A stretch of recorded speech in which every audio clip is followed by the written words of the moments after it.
Despite Castro's claim that Cuba is not involved in drug running, there is fresh evidence tonight that the Cuban connection is crucial to smugglers. NBC's Brian Ross has that story from Miami as well tonight. Brian?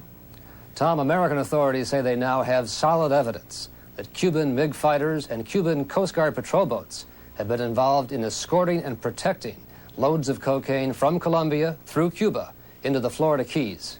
This is the approach to the Havana International Airport. Federal authorities say Colombian cocaine pilots, knowing the right codes and making the right payoffs, have been able to use this airport and the Varadara military airport as drug bases for ferrying huge shipments of cocaine into Florida. For several months now, this admitted drug pilot, Andrew Barnes, has been secretly working undercover as part of a federal investigation of the Cuban cocaine connection. Barnes says he has been smuggling cocaine into the United States for the last 10 years.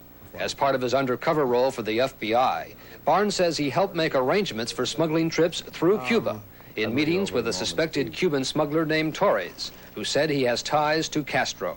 Where would you fly into in Cuba? Right into Havana, right into the international airport. This was all set up? All set up. He the told military you? was taken care of. This went right to Castro. The last thing we heard from Torres, at his own admission, was there's 5,000 kilograms of cocaine waiting for transshipment.